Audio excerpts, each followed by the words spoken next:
In this video, we're going to talk about completing the square. And all that means is we're going to manipulate the expression so that we can come up with something in the form of x plus b quantity squared. That's a lousy looking b.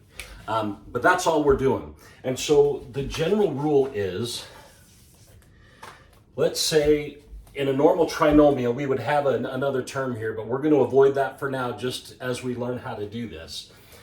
We're going to take our first two terms of our trinomial, and all we're going to do is take this coefficient and we're going to cut it in half. So 6 divided by 2 is 3.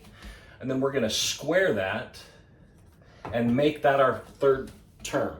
And so once we're here, this just then factors to x plus 3 squared. Okay, so same thing here. This time we've got an odd number, but it still works the same. We're going to take this, the coefficient of the second term, we're going to cut it in half, and we're going to call that 3/2. We're going to square it, and that'll give us 9/4. This now will factor to x plus 3/2 quantity squared. Okay. Now, you can't just take an expression and add and subtract things and expect it to be the same. So let's say we actually have all three terms here. We're going to rewrite this as x squared plus 2x. We're going to put that in parentheses, leaving space for our third term. And then we're going to add this 12 out here. And so now we're going to do the same thing. We're going to cut this in half. That gives us 1. We're going to square it, which is still 1. But because now we've got an expression we want to keep equal, we can't just add a 1, but we can add a 0. So if we've added a 1, if we also subtract a 1, we haven't changed it at all because we've added 0 to the expression. So now we can rewrite this as x plus 1 quantity squared plus 12 minus 1 is 11. Okay, so this becomes useful in a whole lot of situations, but just to give you an idea of where it can be useful, in this case, we have this equation, x squared plus 8x plus 15. Now this is very easily factorable. In fact, I've got it factored here. And so you can deduce from this very quickly that x is going to equal to -5 or -3. But let's say we aren't sure quite how to factor it, and we want to then just use the completing the square method to find the solutions. So in this case, we're going to do the same thing that we did down here with the expression, except we're going to rewrite this as x squared plus 8x. We're going to leave a space for the third term, but we're going to subtract this 15 over to the other side. Now we can cut this in half. We can square it.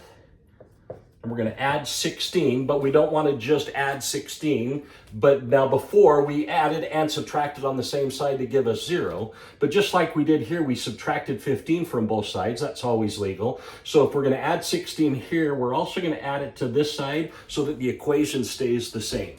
Now we can rewrite this as x plus 4 quantity squared is equal to 1. Now we can take the square root of both sides and we get x plus 4 is equal to plus or minus the square root of 1, which is just plus or minus 1.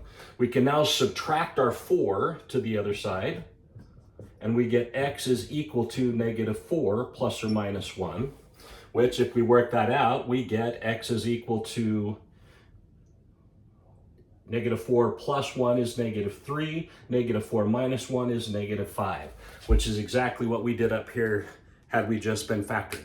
So you can use this in all sorts of situations. It makes it nice to be able to change up your equation so that you can play around with it a little bit if you have a fraction and you want to be able to cancel some things out. It just makes it nice if you know how to complete the square so you can manipulate the look of your equation without changing the equality of the equation. So if that's helpful to you, I hope that that works for you. I hope you understand that. And if you've watched my deriving the quadratic formula, that's what they use to derive the quadratic formula, is this difference of squares, because it allows you to manipulate without even using numbers and still be able to come up with solutions. So if that's helpful to you, please like and subscribe. And as always, share this with others who may be interested or may need some help understanding mathematical concepts.